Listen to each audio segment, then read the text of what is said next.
الحمد للہ رب العالمین والعاقبۃ للمتقین والصلاة والسلام علی سید الانبیاء والمرسلین قال اللہ تعالی وتبارک فی القرآن المجید والفرقان الحمید بسم اللہ الرحمن الرحیم یا ایھا الذین آمنوا لا تقدموا بین یدی اللہ ورسولہ واتقوا اللہ ان اللہ سمیع علیم یا ایھا الذین آمنوا لا ترفعوا اصواتکم فوق صوت النبی ولا تجهروا له بالقول كجهر بعضكم لبعض ان تحبط اعمالكم وانتم لا تشعرون ان الذين يغضون اصواتهم عند رسول الله اولئك الذين امتحن الله قلوبهم للتقوى لهم مغفرة واجر عظيم ان الذين ينادونك من وراء الحجرات اكثرهم لا يعقلون ولو انهم صبروا حتى تخرج اليهم لكان خيرا لهم والله غفور رحيم صدق الله مولانا العظيم وصدق رسوله النبي الكريم الرؤوف الرحيم اللهم نور قلوبنا بالقرآن وزين اخلاقنا بالقرآن وادخلنا الجنة بالقرآن ونجنا من النار بالقرآن قال الله تعالى وتبارك في شان حبيبه مخبرا وآمرا ان الله وملائكته يصلون على النبي يا أيها الذين آمنوا صلوا عليه وسلموا تسليما الصلاة والسلام عليك يا رسول الله وعلى آلك وأصحابك يا حبيب الله الصلاة والسلام عليك يا رسول الله وعلى آلك وأصحابك يا محبوب رب العالمين تمام حمد و ثنا تعریف و توصیف اللہ جل مجدہ الکریم کی ذات بابرکات کے لیے جو خالق کائنات بھی ہے اور مالک ششہات بھی۔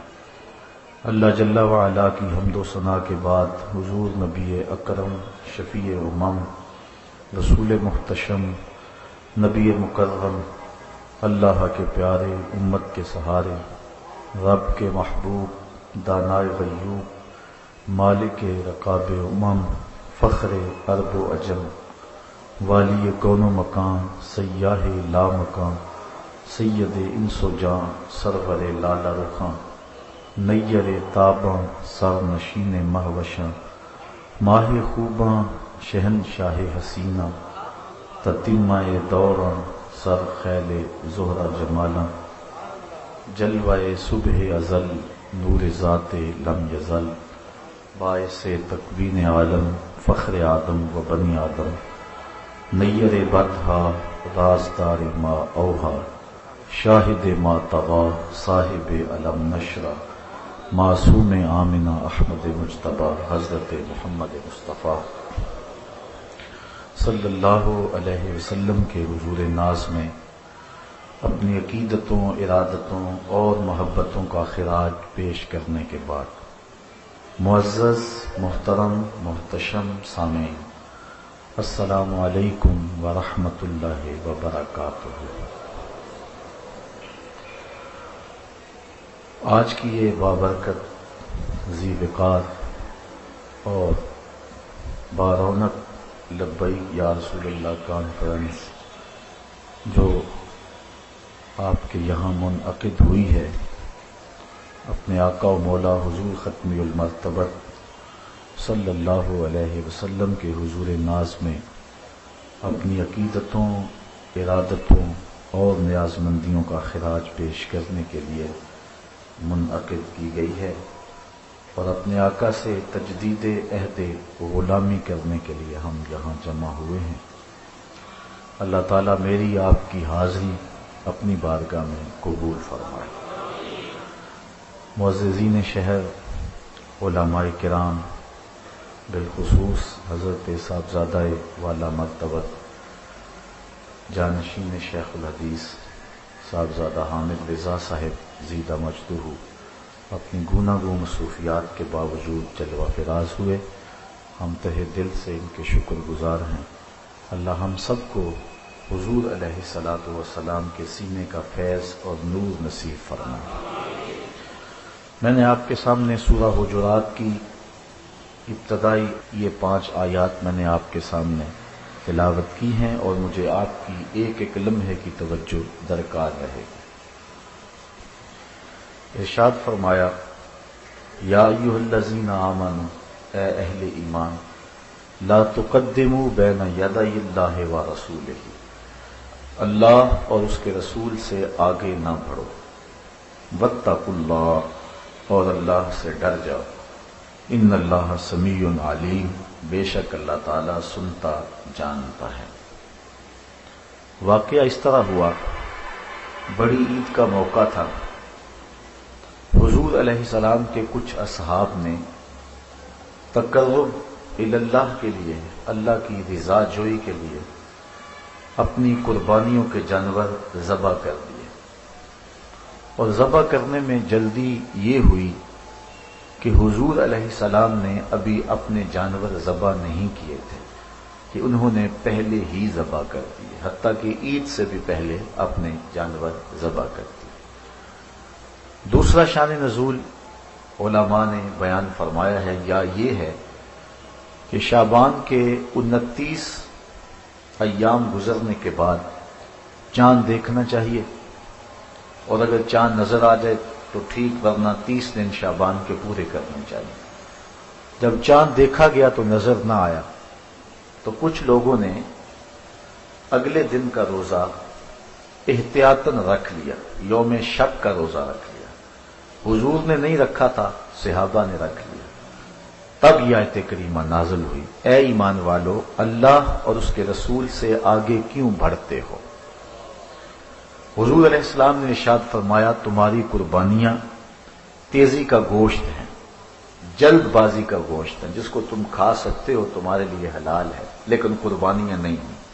انہیں حکم دیا گیا کہ دوبارہ جانور لو اور پھر تم ذبح کرو، چونکہ حضور سے تقدم اختیار کر دیا گیا تھا۔ گو صحابہ نے شعوراً اور قصداً ایسا نہیں کیا تھا، حضور سے مسابقت کا جذبہ نہیں تھا، حضور سے بڑھنے کی نیت نہیں کی تھی، ویسے ہی جلدی کرنے کی خواہش نے یا ایام شک کے روزے میں احتیاط برتتے ہوئے انہوں نے روزہ رکھ لیا۔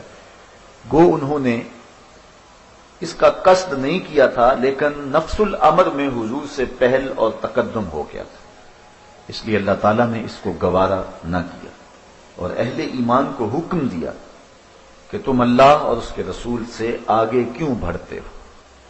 تمہاری قربانی نہیں ہے، تمہارا روزہ روزہ نہیں ہے۔ جو نبی کے تتبع میں، اتباع میں اور پیروی میں کیا جائے وہ عمل ہے، اور جو نبی کی اتباع اور تتبع میں نہ کیا جائے وہ نیک عمل بھی عمل نہیں ہے۔ اس لیے انہیں حکم دیا گیا کہ تم نے قربانیاں دوبارہ کرنی ہیں، اور تمہارا یہ روزہ نہیں ہوا۔ اب صحابہ نے یہ جو قربانیاں پیش کی تھیں، یہ کس لیے کی تھی؟ اللہ کی رضا کے لیے، اور پہل کس سے ہو گئی تھی؟ حضور سے، کیونکہ اللہ تو قربانی نہیں کرتا، قربانی اللہ کے لیے کی جاتی ہے، روزہ اللہ کے لیے رکھا جاتا ہے، اللہ روزہ نہیں رکھتا۔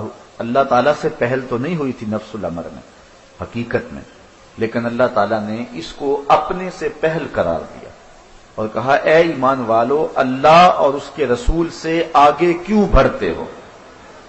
جبکہ بڑھے تو وہ حضور سے ہیں، لیکن اللہ تعالیٰ نے رسول کریم سے بڑھنے کو اپنے سے بڑھنا قرار دیا۔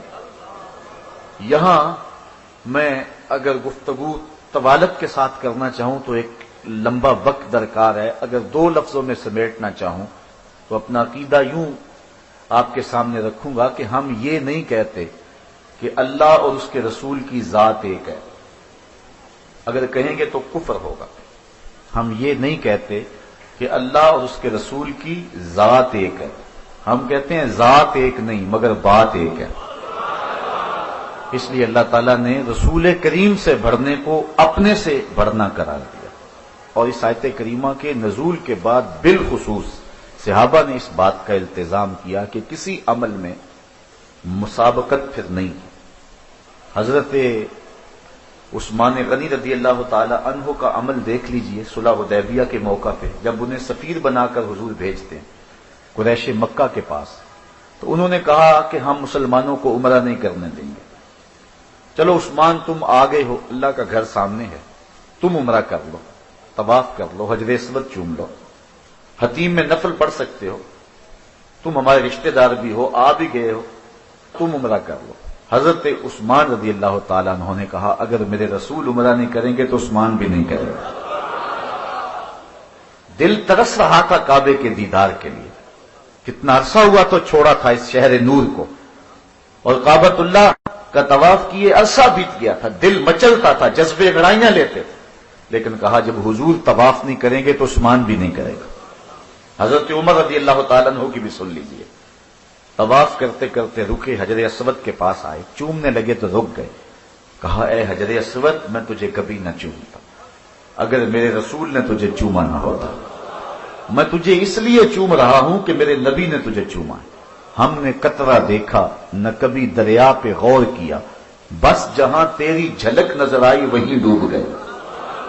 ہمارے استاد فرمایا کرتے تھے ہم بڑے غیرت مند لوگ ہیں، نہ مانیں تو بڑے بڑے شہنشاہوں کو نہ مانیں، اور اگر ماننے پہ آ جائیں تو مدینے کی گلی کے کتے کو بھی مان دیں۔ تو اس نسبت کا احترام ہے، کہا حجر اسود میں تجھے کبھی نہ چومتا اگر میرے رسول نے تجھے نہ چوما ہوتا۔ اللہ نے جن کو نصیب کیا انہوں نے تو منظر دیکھا ہوگا، جن کا نصیب ابھی تک نہیں جاگا، آج کی مجلس میں آپ لوگوں کے نام میری دعا ہے اللہ آپ سب کو در رسول کی اور اپنے در کی حاضری نصیب فرمائے۔ سچی بات ہے، جس نے دیار نور نہیں دیکھا اس نے کچھ بھی نہیں دیکھا۔ اب وہاں حرم الہی میں ایک منظر ہوتا ہے کہ لوگ حجر اسود کو چومنے کے لیے جس بے تابی کا اظہار کرتے ہیں وہ بڑا دیدنی ہوتا ہے۔ میں نے کمزور سے کمزور اشخاص کو بھی دیکھا ہے کہ وہ اپنی جان ہتھیلی پہ سجا کے حجر اسود کو چومنے کا رزق لے رہے ہوتے، جو طواف بھی لڑکھڑا کے کرتے ہیں وہ حجر اسود کے اس رش میں گھس رہے ہوتے ہیں، جان کا اندیشہ بھی ہے لیکن پھر بھی اس پتھر کے لیے انسان اتنی تڑپ رکھتا ہے، اتنی محبت رکھتا ہے کہ وہاں انسان اشش کر اٹھتا ہے کہ اتنا پیار، اتنی محبت۔ اچھا پھر جس کو موقع نصیب ہو جاتا ہے پھر وہ حجر اسود کو چومے چلا جاتا ہے، کبھی اوپر سے چوم رہا ہے، کبھی نیچے سے چوم رہا ہے، کبھی دائیں سے کبھی بائیں سے۔ کسی نے کہا یہ سمندر پار سے آئے لوگ بڑے دیوانے ہیں، اگر حجر اسود کو چومنے کا موقع نصیب ہو گیا ہے تو ایک مرتبہ چوم لیں اور جان چھوڑ دیں، یہ تسلسل کے ساتھ چومے چلے جا رہے ہیں، یہ تو دیوانے لوگ ہیں۔ تو میں نے کہا میاں اصل بات یہ ہے کہ یہ پتھر نہیں چوم رہے، یہ کسی کے ہونٹوں کے نشان ڈھونڈ رہے ہیں، یہ کسی کے لبوں کا لمس تلاش کر رہے ہیں۔ ایک جگہ سے چومتے ہیں خیال آتا ہے حضور نے ادھر سے نہ چوما ہو، ادھر چومتے ہیں خیال آتا ہے ادھر نہ چوما ہو، پھر خیال آتا ہے حضور نے نیچے سے نہ چوما ہو، پھر خیال آتا ہے حضور نے اوپر سے نہ چوما ہو۔ میں نے کہا میاں یہ پتھر نہیں چومتے، یہ کسی کے ہونٹوں کے نشان ڈھونڈ رہے ہیں۔ تو حجر اسود کو حضرت عمر رضی اللہ تعالیٰ عنہ چومتے ہوئے رک گئے، کہا میں کبھی نہ چومتا اگر میرے رسول نے تجھے چوما نہ ہو۔ بلکہ صحابہ نے اس بات کا التزام رکھا کہ حضور سے صوری اور مانوی کسی انداز سے بھی تقدم نہ ہو۔ حضرت سیدنا صدیق اکبر رضی اللہ تعالی عنہ کی کہانی سنیے۔ بنی عمر بن عوف کی صلح کروانے کے لیے حضور تشریف لے گئے، بخاری کے اندر روایت موجود ہے۔ حضرت صدیق اکبر رضی اللہ تعالی عنہ سے مؤذن نے کہا کہ میں اذان پڑھوں تو آپ جماعت کروا دیں، کیونکہ حضور کو تاخیر ہو گئی۔ انہوں نے اذان پڑھی، آپ مصلی پہ کھڑے ہو گئے، صحابہ پیچھے صفے باندھے کھڑے تھے۔ حضرت سیدنا صدیق اکبر مصلی پہ ہیں، بلکہ ترمذی کے لفظ ہیں، ایام مرض میں حضور نے فرمایا کہ ابو بکر کو حکم دو کہ لوگوں کو نماز پڑھائیں، 3 مرتبہ کہا۔ اور جب حضرت عائشہ رضی اللہ تعالی عنہا نے بار بار کہا کہ حضور وہ رقیق القلب ہے، کسی اور کے لیے حکم جاری کیجئے، تو حضور نے پھر فرمایا انتن صواحب نہ یوسف والی عورتیں نہ بنو، ابو بکر کو حکم دو۔ یہ بخاری کے لفظ ہیں، اور آگے ترمذی کے لفظ ہیں، حضور نے فرمایا لا ينبغي لقوم فیہم ابو بکر ان یؤمہم غیرہ، کسی قوم کے لیے مناسب ہی نہیں کہ ابو بکر ان کے اندر رہتے اور امامت کوئی اور کروائے، کہا انہیں حکم دو۔ تو حضرت ابو بکر صدیق مصلی پہ، لوگ پیچھے صفیں باندھے کھڑے، حضور جلدی فارغ ہو گئے تو تشریف لائے تو جماعت کھڑی تھی۔ اب جب پیچھے والے لوگوں نے دیکھا کہ حضور آ گئے ہیں تو انہوں نے راستہ چھوڑنا شروع کر دیا۔ پچھلی صف سے لے کر کے مصلی تک راستہ بن گیا۔ اب میں اس سوچ کو کدھر لے جاؤں کہ نبی کا خیال نماز میں آئے تو نماز ٹوٹ جاتی۔ صرف ہمت بسوئے شیخ و امثالیاں عزم و زمین، گو بجناب رسالت ما بچندی بدتر از استغراق گاؤ خرے خود است۔ کیا کیا بولی گئی اور کیا کچھ کہا گیا۔ شاید یہ حدیث نظر سے گزری ہوتی تو یہ عقیدہ کبھی معرض وجود میں نہ آتا۔ پیچھے سے لے کر کے، اور میں پوچھتا ہوں کہ یہ ہماری مسجدیں نہیں تھیں کہ 2-3 صفیں ہوتی تھی، صحابہ کی جماعت کھڑی ہوتی تھی تو صحابہ تو کہتے ہیں مومن کافر میں فرق کی نماز کو سمجھتے تھے۔ تو کتنے لوگ تھے، اور پیچھے سے لے کر کے آگے تک جو ہے وہ صحابہ نے نماز کے اندر حضور کو پروٹوکول دیا، نماز کے اندر حضور کے لیے جگہ بنائی، بلکہ تصفیق کرتے تھے، ہاتھ کی پشت پہ ہاتھ مارنا تاکہ اگلے والے متنبہ ہو جائیں، اور وہ راستہ چھوڑے جاتے تھے، حتیٰ کہ حضور پیچھے آگے پہلی صف میں پہنچ گئے۔ حضرت ابوبکر صدیق جب نماز پڑھاتے تھے تو وہ دائیں بائیں التفات نہیں کیا کرتے، لیکن صحابہ نے اتنی کثرت سے اپنے ہاتھوں کی پشتوں پہ ہاتھ مارے کہ وہ سمجھ گئے کہ کوئی غیر معمولی واقعہ پیچھے ہوا۔ جب انہوں نے غور کیا تو حضور کھڑے تھے۔ حضرت ابوبکر صدیق رضی اللہ تعالیٰ عنہ جو نماز پڑھا رہے ہیں، انہوں نے مصلی سے پیچھے سرکنا شروع کیا۔ آقا کریم علیہ السلام نے ان کو فرمایا کہ تم اپنی جگہ پہ کھڑے رہو اور نماز پڑھاؤ، لیکن حضرت صدیق اکبر رضی اللہ تعالیٰ عنہ نے ہاتھ کھڑے کر کے اللہ کی حمد کہی اور اس پیچھے مصلی پہ سرک آئے۔ حضور مصلی پہ چلے گئے، نماز سے فراغت ہوئی، سلام پھرا۔ حضور نے فرمایا ابو بکر، جب میں نے کہا جو تھا کہ تم نماز پڑھاتے رہو تو پھر تم پیچھے کیوں آ گئے، تم آگے کیوں نہ رہے؟ تو حضرت ابو بکر صدیق رضی اللہ تعالیٰ عنہ کے لفظ سنیے، کہنے لگے ما کانا لابن ابی قحافہ ان یؤم النبی صلی اللہ علیہ وسلم، حضور ابو قحافہ کے بیٹے کی یہ جرأت کب ہوئی کہ رسول اللہ کے آگے کھڑا ہو کے نماز پڑھائے؟ تو حالت نماز کے اندر بھی حضور سے پیچھے آ گئے اور پیچھے سرک آئے، تقدم اختیار نہیں کیا ہے۔ تو کہا اے ایمان والو، اللہ سے اور اس کے رسول سے آگے نہ بڑھو، واتقوا اللہ، اور اللہ سے ڈر جاؤ، ان اللہ سمیع علیم، بے شک اللہ سنتا جانتا ہے۔ یا ایھا الذین آمنوا، دوسرا حکم، اے اہل ایمان، لا ترفعوا اصواتکم فوق صوت النبی، اس عزت والے نبی کی آواز سے اپنی آواز اونچی نہ کرنا، ولا تجہروا لہ بالقول کجہر بعضکم لبعض، اور جس طرح ایک دوسرے سے چلا کر بات کرتے ہو میرے نبی سے نہ کرنا، ان تحبط اعمالکم وانتم لا تشعرون، کہیں تمہارے عمل برباد نہ کر دیے جائیں اور تمہیں پتہ بھی نہیں چلے۔ ایک ہے ضبط کرنا، ایک ہے ہبط کرنا۔ جو چیز ضبط ہو سلو پر واپسی ہو جاتی ہے، اور جو چیز ہبط ضائع کر دی جائے وہ ناراضگی ختم بھی ہو واپس نہیں ہو۔ کہا میرے نبی کی آواز سے تمہاری آواز بھی اونچی ہو گئی تو عمل ضائع کر دوں گا، تمہیں پتہ بھی نہیں چلنے دوں گا، تم سمجھو کہ ہمارے دامن میں بڑی نیکیاں ہیں لیکن پلے میں کچھ بھی نہیں ہوگا، سارے اعمال لٹ جائیں گے اگر میرے نبی کی آواز سے تمہاری آواز بھی اونچی ہو۔ یہ اتنی نازک بارگاہ ہے۔ علامہ اقبال علیہ رحمہ نے عزت بخاری کے شعر کو اپنے کلام میں درج کیا ہے، ادب گاہیز زیر آسماں از عرش نازک تر، نفس گم کردہ می آیت جنید و بایزیدی ہے۔ کہتے ہیں یہ وہ عزت والی بارگاہ ہے جہاں جنید بغدادی اور بایزید بستامی آئیں، وہ بھی سانسوں کو روک کے آتے ہیں، یہاں سانسوں کا شور بھی بے ادبی کہلاتا ہے۔ یہ اتنی عظیم المرتبت بارگاہ ہے کہ یہاں آواز کا لہجہ بھی بلند نہ ہونے پائے، اور صحابہ اس آیت کریمہ کے نزول کے بعد اپنی آوازوں کو اتنا پست رکھتے تھے کہ حضور کی موجودگی میں جب بات کرتے تو سرگوشی کے انداز میں کرتے، اور یہ حضور علیہ السلام کی حیات ظاہریہ میں بھی حکم باقی تھا، اور حضور کے وصال با کمال کے بعد بھی حضور کے روضہ نور کے پاس یہ ادب، اس کی رعایت کرنے کا حکم امت کو آج بھی باقی ہے کہ آواز کو اونچا نہ کیا جائے۔ بلکہ امام مالک کی سنت، جنہیں امام دار الہجرہ کہتے ہیں، امام دار الہجرہ اس لیے کہتے ہیں، مدینے کے ناموں میں سے ایک نام دار الہجرہ ہے، اور یہ ساری زندگی مدینہ شریف میں رہے، صرف زندگی میں ایک حج کیا، دوسری مرتبہ نہیں گئے۔ کسی نے کہا کہ آئیے نا حج کرنے کے لیے چلیں، حضرت امام مالک نے کہا فرض تھا میں نے ادا کر لیا، کہا نفلی حج بھی تو کیا جا سکتا ہے۔ تو امام مالک کہنے لگے میں نہیں نکل سکتا شہر مدینہ سے، کہیں مدینے سے باہر موت نہ آ جائے۔ حضور علیہ السلام نے ارشاد فرمایا جس کو استطاعت ہو کہ وہ مدینے میں فوت ہو تو وہ مدینے میں مرے، جو مدینے میں فوت ہوگا میں اس کے ایمان کی ضمانت دوں گا۔ یہ بہت بڑی سعادت ہے۔ میں نے ڈاکٹر کے بی نسیم صاحب کو جواز المدینہ ہوٹل کے تہ خانے کے اندر دیکھا، ایک بوڑھے شخص کے ساتھ وہ رہتے تھے۔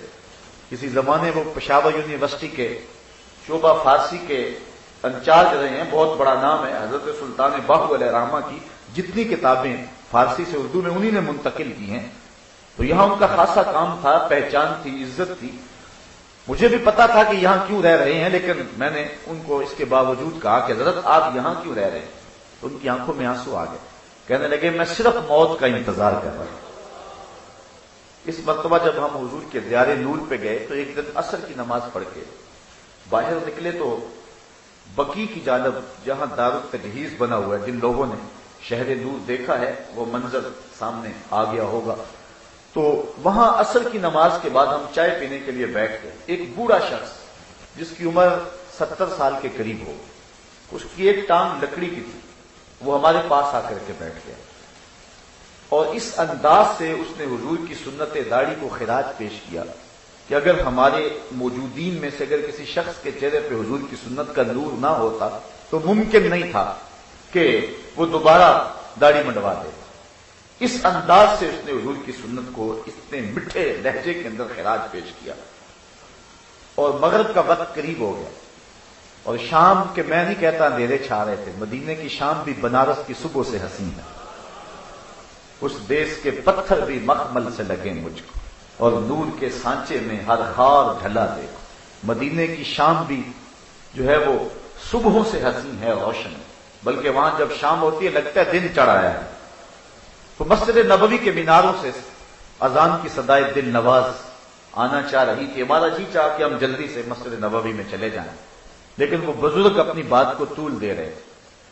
ہم نے ان سے جان چھڑانے کی پوزیشن میں ان کو سلام کیا اور کہا کہ اللہ آپ کو لمبی زندگی دے، ہم جا رہے ہیں، اللہ حافظ، السلام علیکم۔ جب یہ لفظ کہہ کر کے میں واپس پلٹا تو ان کے چہرے پہ میں نے دیکھا غصہ ہے، اور میں نے جب غور سے دیکھا تو ان کی آنکھوں میں آنسو تھے۔ میں بڑا پریشان ہوا، میں تو پاکستان میں بھی کوشش کرتا ہوں کسی کا دل نہ توڑا جائے، اور شہر مدینہ میں اس شخص کا میرے سے کوئی دل ٹوٹ گیا، کوئی جملہ میں نے بار بار اپنے لفظوں پہ غور کیا تو میرے لفظوں میں کوئی ایسا سکل نہیں تھا جو اس کے دل کے لیے بوجھ کا سبب بنتا۔ تو خیر میرے قدم رک گئے۔ میں نے کہا کہ بزرگوں میں نے کیا بری بات کہی ہے؟ میں نے یہی کہا نا اللہ آپ کو لمبی زندگی دے، اور آپ ناراض ہو گئے۔ تو وہ بزرگ رو پڑے، کہنے لگے 46 سال ہو گئے مجھے مدینے میں موت کا انتظار کرتے، اور تم اب بھی مجھے زندگی کی دعائیں دے رہے ہو۔ میں تو چاہتا ہوں کہ مجھے شہر کے اندر موت آ جائے۔ تو وہ شہر جس میں مرنا بھی آبرو ہے، علامہ اقبال کے شہر میں آیا ہوں، چلو اس حوالے سے مجھے اقبال کا ایک قصہ یاد آ گیا۔ اقبال نے بھی آرزو کی ہے، آپ کو یاد اقبال اٹھائیں، بحضور رحمت للعالمین، اس عنوان کے ساتھ اقبال کی مثنوی کے اندر ایک آرزو ہے۔ وہ حضور کی تعریف کرتا ہے، مدح و ستائش کرتا ہے، گرد تو گردت حریم کائنات، از تو خواہم یک نگاہ التفات، بوریا ممنون خواب راہ تش، تاج کسرا زیر پائے امتش، شش جہت روشن ز تاب روئے تو، ترکو تاجی کو عرب ہندو تو۔ اب تعریف کرے جاتا ہے، اور پھر تعریف کرنے کے بعد کہتا ہے حضور میں تعریف کر رہا ہوں آپ کی، میں آپ سے ایک آرزو کرنا چاہتا ہوں۔ پھر اقبال دوبارہ حضور کی مدح شروع کر دیتے، کہتا ہے ہمت نہیں پڑ رہی، چھوٹا منہ بات بڑی۔ پھر اس کے بعد دوبارہ کہتا ہے آپ رحمت للعالمین ہیں، اس لیے میرا حوصلہ بڑھ رہا ہے اور میں عرض کر رہا ہوں۔ اور وہ عرض کیا ہے، کوکب را دیدائے بیدار بخش، مرکدے در سایہ دیوار بخش، میرے مقدر کے ستارے کو روشنی دے دیجئے، مجھے اپنے روزے کی دیوار کے سائے میں قبر دے دیجئے۔ آرزو دارم کے میرم در حجاز، میری آرزو یہ ہے کہ میں مروں تو اس مٹی پہ میری موت آئے۔ اچھا یہاں تک عجز ہی عجز ہے، لیکن اس واقعہ کو بیان کرنے کے بعد، اس عرض کو بیان کرنے کے بعد آپ بس میں پڑے، اقبال کے تہور بدل گئے۔ پھر اقبال آسمان کی طرف سر اٹھا کے کہتا ہے، پھر جب مجھے یہ اعزاز مل جائے تو پھر میں اس آسمان کو کہوں، لانا اپنے ستارے، لا شمس و قمر، اے آسمان اپنے دامن میں چمکتے ہوئے یہ کمکمے اور یہ ستارے جن پہ تمہیں ناز ہے، ذرا لے گیا میری قبر کے ذروں کا مقابلہ تو کر کے دکھا۔ چونکہ میری قبر کوچہ محبوب میں بنی ہوئی ہے، تیرے ستارے میری قبر کے ذروں کا مقابلہ نہیں کر سکتے ہیں۔ تو حضرت امام مالک ساری زندگی حضور کے در نور پہ رہے۔ بول و براز کے لیے آپ مدینہ شریف کی حدود سے باہر نکلتے، تیزی سے دوڑتے، پھر واپس پلٹ آتے اور کہتے کہیں باہر مجھے موت نہ آ جائے۔ اور آپ کے اکثر کندھے زخمی رہتے تھے، اور کندھے زخمی اس لیے رہتے تھے کہ دیواروں کے ساتھ لگ لگ کے چلتے تھے، گلیوں میں نہیں چلتے تھے کہ حضور کے قدموں کے نشان پہ میرا کوئی قدم نہ آ جائے۔ یہ امام مالک کی محبت۔ 40 سال تک حضرت امام مالک نے حضور کے روضہ نور کے پاس بیٹھ کے درس حدیث دیا۔ 40 سال۔ امام شافعی کہتے ہیں کہ میں امام مالک سے پڑھنے آیا، ایک ادا ہی مجھے کھا گئی اور پھر میں انہی کا ہو کے رہ گیا۔ امام مالک جب حدیث روایت کرتے، محدثین کا طریقہ ہے، وہ کہتے ہیں کالا کالا رسول اللہ صلی اللہ علیہ وسلم، کہ حضور نے فرمایا، لیکن امام مالک حضور کے روضے کے پاس ہی بیٹھے تھے اور روضہ کی طرف اشارہ کر کے کہتے کالا کالا صاحب و حاضر مزار، اس مرکد نور کے مکین نے کہا ہے۔ تو کہتے ہیں کہ لفظ کھا گئے مجھے، اور میں نے کہا میں نوکری کروں گا ساری زندگی شخص کی۔ پھر امام شافعی نے ایک طویل عرصہ امام مالک کی صحبت میں گزارا۔ امام مالک نے 40 سال تک حضور کے روضہ نور کے پاس بیٹھ کے درس حدیث دیا، اور 40 سال میں ایک بار بھی ایسا نہیں ہوا کہ کتاب کے ورق کے پلٹنے کی آواز بھی پیدا ہونے دی۔ 40 سال میں کتاب کے ورق کے الٹنے کی آواز بھی پیدا نہیں ہونے دی۔ یہ حضور کی چوکھٹ کا درد ہے۔ لے سانس بھی آہستہ کے دربار نبی، اے ایمان والو میرے نبی کی آواز سے آواز اونچی نہ کرنا۔ آج جس دور سے ہم گزر رہے ہیں، آج 72-73 فرقے جو حال کر رہے ہیں، الیاذ باللہ، لوگوں نے اپنی بحث کا مرکز بنایا ہوا ہے۔ نبی اس لیے مبعوث تو نہیں ہوئے کہ تم ان کا علم اور ان کے اختیار ناپو اور تولو، نبی تو اس لیے دلوا فراز ہوئے تھے کہ ان کی تعلیمات پہ عمل کر کے اپنی زندگی سوارو، اگر ضرورت پڑے تو نبی کے نام پہ جان بھی مار دو۔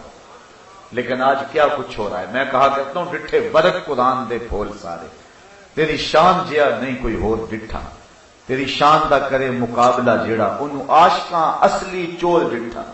کوئی نور آکھے کوئی بشر آکھے، پیدا رات دنے ایہو شور ڈٹھا، اللہ والیاں گل مکا دیتی تساں ہور ڈٹھا سا ہور ڈٹھا۔ پتہ نہیں تم نے کس کو دیکھا جو سکی بیٹی کو بھی نہیں بخشوا سکے۔ وہ کسی نے کہا تھا تو میں نے جواباً کہا، میں نے کہا میاں آج تو لوگ اسے ووٹ بھی نہیں دیتے جو تھانے سے نہ چھڑا سکے، سنبھلتا نہیں جن سے اپنا دوپٹہ، سنبھالیں گے کیا وہ کلیجہ کسی۔ تم اس کی بات کرتے ہو جو سکی بیٹی کو بخشوا نہیں سکتا، ہم اس کے قصیدے پڑھتے ہیں جس کی انگلی اٹھے چاند کے ٹکڑے ہو جائیں۔ تم اس کی بات کرتے ہو جس کے چاہنے سے کچھ نہیں ہوتا، ہم اس کے قصیدے پڑھتے ہیں کہ جو چاہ لے تو خدا قبلے بدل دے۔ تم اس کی بات کرتے ہو جو سکی بیٹی کو بخشوا نہیں سکتا، ہم اس کی نعت خوانی کرتے ہیں جس نے کہا فاطمہ جنتی عورتوں کی سردار ہے۔ ہم تو اس طرح کے قصیدے پڑھتے ہیں، نی بریا کستوریاں دا جدوں یار نچوڑیاں زلفاں۔ آپ کا ذوق سلامت ہے کہ نہیں؟ نی بریا کستوریاں دا۔ اب ہمارا حق ہے کہ ہم حضور کے قصیدے پڑھیں۔ مغرب نے سمجھا تھا شاید ان کے جذبات ٹھنڈے ہو جائیں گے، لیکن اقبال کہتا ہے مسلمان کو مسلمان کر دیا طوفان مغرب نے۔ مسلمان کے اندر ایک جذبہ پیدا ہوا ہے، پوری امت کے اندر ایک حرارت پیدا ہو گئی۔ بدقسمتی یہ ہے کہ ہمارا لیڈر کوئی نہیں ہے۔ چمن میں رخت گل شبنم سے تر ہے، سمن ہے سبزہ ہے باد سہر ہے، مگر ہنگامہ ہو سکتا نہیں گرم، یہاں کا لالا بے سوزے جگر ہے۔ 56-57 اسلامی ملکوں کے حکمران بے غیرت ہو گئے ہوئے، اس وجہ سے جو ہے وہ انقلاب نہیں آ رہا، ورنہ لوگوں کے اندر ایک جذبہ ہے، اور میں نے جگہ جگہ دیکھا ہے لوگوں کے سینے میں ایک طوفان ہے، ایک جذبہ لیے ہوئے لوگ گھوم رہے ہیں اور مرنے کے لیے تیار ہیں لوگ۔ تو یہ ایک امت کے اندر جذبہ پیدا ہوا۔ تو مغرب نے سوچا تھا شاید ہم ان کے سینے سے عشق کی وہ چنگاری چھین لیں گے، لیکن مغرب اب دیکھ لے کہ یہ چنگاری اب شعلہ جوالہ بن گئی ہے، اور کائنات کا کوئی گوشہ ایسا نہیں ہے جہاں اس نے محمد کے قصیدے نہ پڑھے جا رہے ہیں۔ شاید آپ نے دیکھا ہو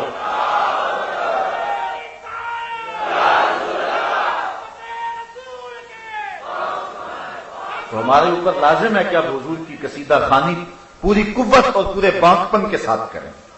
تو بات کر رہا تھا نی بریا کستوریاں دا جدوں یار نچوڑیاں زلفاں، تے قبلہ او دے بنیا سائیں جدے یار نے موڑیاں زلفاں۔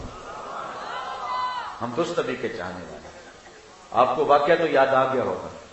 کہاں یہ خیال کہ نبی کے چاہنے سے کچھ نہیں ہوتا، اور کہاں یہ قرآن کی آیت محبوب تو چاہے تو قبلہ نہ بدل دیں.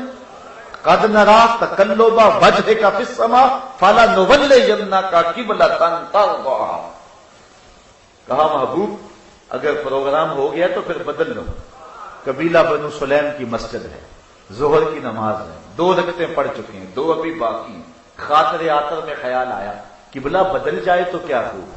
طائر سدرہ نشین کے پروں کے پھڑ پڑانے کی آواز آنے لگی. کہا محبوب پروگرام بن گیا، پھر دیر کا ہے کہ ابھی رخ پھیر لو. یا اللہ تیری نماز تو پوری ہو لے. صحابہ ذہنی طور پہ آمادہ تو نہیں تھے، کیونکہ صحابہ پہلا قبلہ جنہوں نے دیکھا ہے وہ بالکل مسجد قبلہ تین، اللہ آپ کو نصیب کرے زیارت اس کی. پہلا قبلہ بالکل شمال میں اور موجودہ قبلہ بالکل جنوب میں. صحابہ کو تو نہیں پتا کیا ہونے والا ہے، حضور رخ پھیریں گے پریشانی تو ہوگی. لہذا نماز پڑھ لینی دی جائے، اب بتا دیا جائے جو پڑھ لی سو پڑھ لی، آئندہ نماز دو منہ کر کے پڑھیں گے. ہم نے نماز کا وقت بھی بدلنا ہو تو 1 دن پہلے بتاتے ہیں. کل سے نماز ظہر 2:15 بجے پڑھیں گے. اگر اسی دن بتا دیں تو لوگ تو گلے کو آئیں گے، یار ہم تو آئے ہیں 2 بجے کے حساب سے 15 منٹ اور انتظار کریں. تو ہم نے نماز کا وقت بدلنا ہو تو 1 دن پہلے بتاتے ہیں. یہاں تو قبلہ بدلنا تھا، ایک نماز ہی پہلے بتا دیا جاتا. کہا نہیں محبوب ابھی رخ پھیر لو. یا اللہ تیری نماز تو پوری ہو لے. کہا میری نماز بعد میں پوری ہوگی، پہلے تیری مرضی پوری ہو.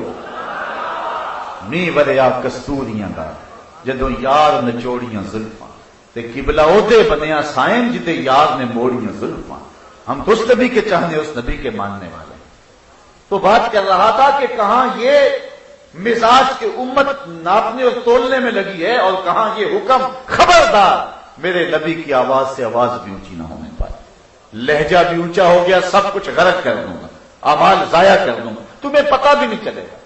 تم سمجھو گے کہ ہماری نیکیاں بدستور موجود ہیں، لیکن لٹ جاؤ گے اگر میرے نبی کی آواز سے تمہاری آواز بھی اونچی ہو.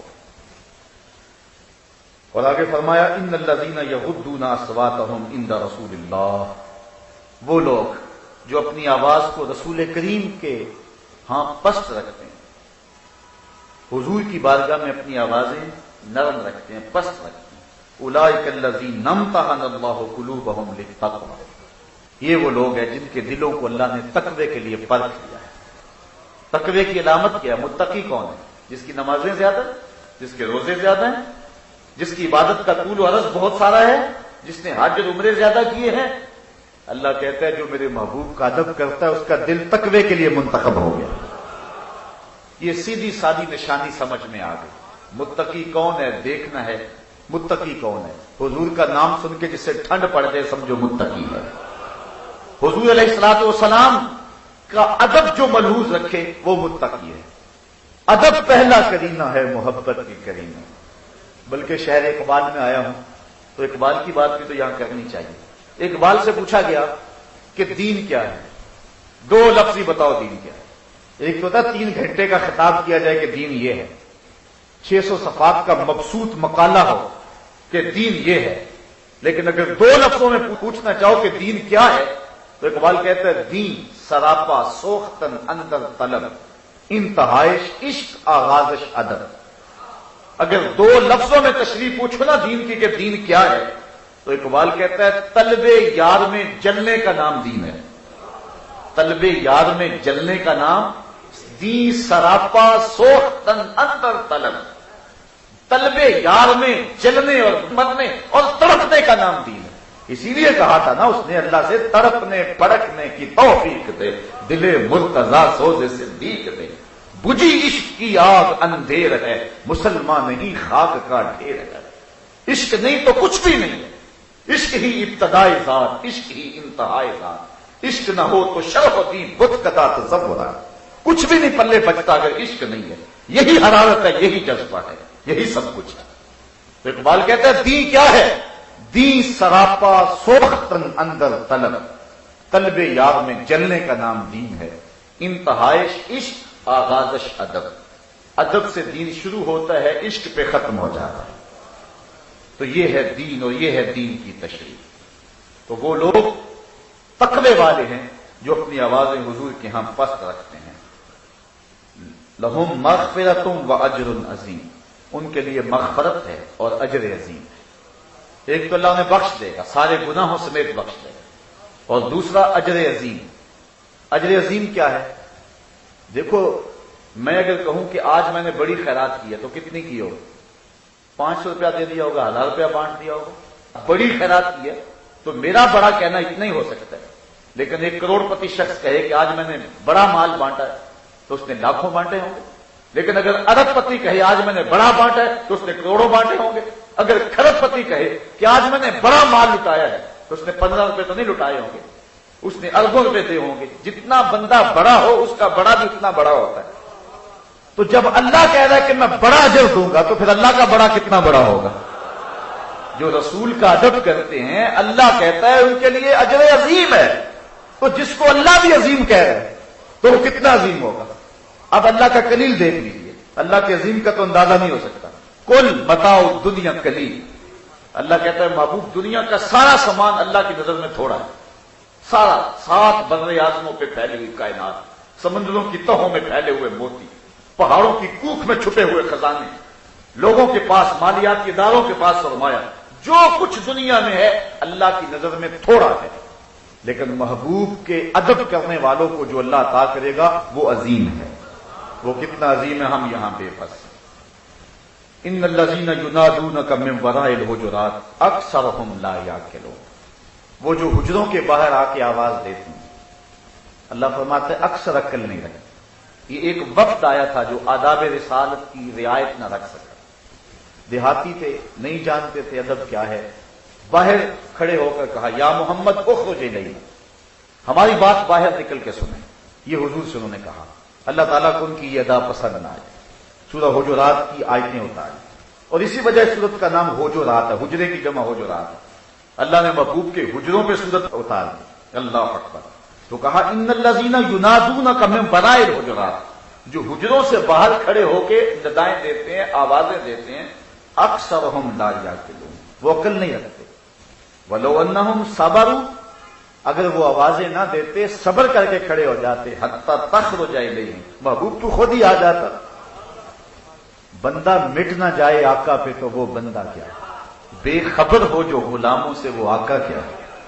غلام آئے تھے، نبی کو پتا چل گیا تھا کہ غلام آئے، صبر تو کرتے، نبی خود ہی تشریف لے آتا۔ یہاں تو لفظوں کا سہارا لینے کی ضرورت ہی نہیں ہوتی۔